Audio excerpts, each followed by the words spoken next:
On part donc sur les troubles neurodéveloppementaux. Alors, ça va être rapide.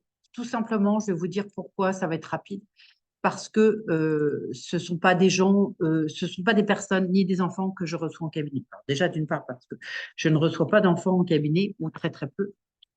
Il m'arrive effectivement d'en prendre de temps en temps voilà, mais plus travailler par rapport en hypnose, par exemple, ou sur plutôt des soucis un petit peu d'angoisse chez l'enfant. Les troubles neurodéveloppementaux, mais par contre, je vais vous les citer pour que vous sachiez qu'ils existent et que je vais vous donner les symptômes et les repérages afin de pouvoir les réorienter. Là, par contre, ce que vous pouvez faire, vous, c'est de travailler sur la gestion des émotions et la gestion du stress. Donc, il y a quand même il y a quand même des choses à faire. D'autant plus que ça s'est énormément développé ces derniers temps. Enfin, en tous les cas, les diagnostics ont été davantage posés, peut-être parce que c'est un petit peu plus connu. Donc, on a les troubles déficitaires de l'attention, TDAH, avec ou sans hyperactivité. C'est là aussi, ça va plutôt se poser chez l'enfant, hein. Ce sont des enfants qui peuvent être, euh,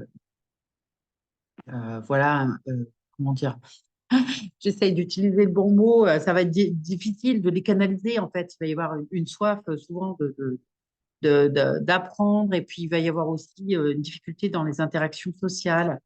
Alors on dit ou pas, mais ça c'est pareil, ça reste que parfois émotionnellement c'est compliqué pour ces personnes-là. Elles ne se sentent pas toujours à l'aise dans le monde dans lequel on vit. Bien sûr, il y a les troubles du spectre de l'autisme. Alors, l'autisme, c'est vaste. Il y a plein de types d'autisme différents. Et voilà, c'est des personnes pour qui il y a des difficultés dans les interactions sociales. Il y a certains troubles autistiques, enfin des personnes atteintes d'autisme qui ont une intelligence extrêmement sélective par rapport à certaines choses. D'autres, au contraire, qui vont avoir plutôt des troubles ou des déficits euh, enfin, au niveau comportemental, mais aussi au niveau psychique. Là encore, c'est très, très vaste.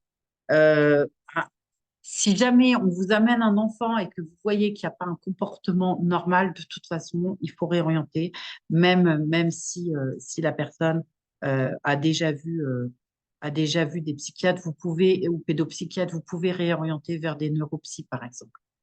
Euh, voilà. Et on a aussi les troubles de la communication sociale, difficultés dans la communication et dans les contextes.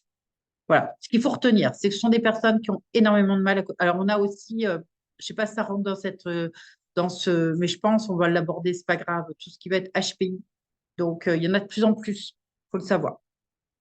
Je ne sais pas si on est de plus en plus intelligent sur certains domaines, peut-être pas sur tout d'ailleurs. Et les hypersensibles aussi, hein, les personnes qui vont avoir l'hypersensibilité. Donc, les HPI, c'est vraiment le fait de penser en arborescence, c'est-à-dire qu'une chose en amène une autre, une autre, une autre, une autre. Donc, il y a beaucoup d'éparpillements, une grande difficulté à la concentration, beaucoup de lenteur dans les réalisations des tâches quotidiennes. L'adaptation sociale peut être un petit peu compliquée. C'est pas qu'ils ne s'adaptent pas, que c'est juste qu'il y a une différence et qu'il n'y a pas la place pour ça en fait dans la société qui va de plus en plus vite et qui demande de plus en plus euh, à chaque personne d'être adaptée. Et parfois, bah, ça crée une difficulté d'adaptation et en ça, déjà, ça va être difficile. Et parfois, on intervient, ne serait-ce que pour dire à la famille, bah voilà, il faut, allez, keep cool, quoi. On essaye voilà, essayer de trouver des solutions avec des groupes de soutien, hein, d'enfants, par exemple, qui vivraient des choses communes. Vous pouvez t'amener à avoir, par exemple, les familles, la maman qui est dépassée, qui n'en peut plus de sa charge mentale. Ça, c'est quelque chose que vous pouvez travailler plutôt en lien avec les troubles neurodéveloppementaux. Je vous l'ai mis, troubles autistiques. Troubles de développement, d'accord. Donc là, c'est plus, vous voyez, les psychomotriciens hein, qui vont intervenir à ce niveau-là. Voilà. Voilà. Je vais pas vous en dire plus hein, parce que j'ai pas d'exemple, parce que vraiment, j'ai pas reçu. Ou alors, si j'ai reçu, je n'ai pas su. Voilà, ce qui peut arriver. Et encore une fois, nous ne sommes que des êtres humains avec nos potentielles connaissances.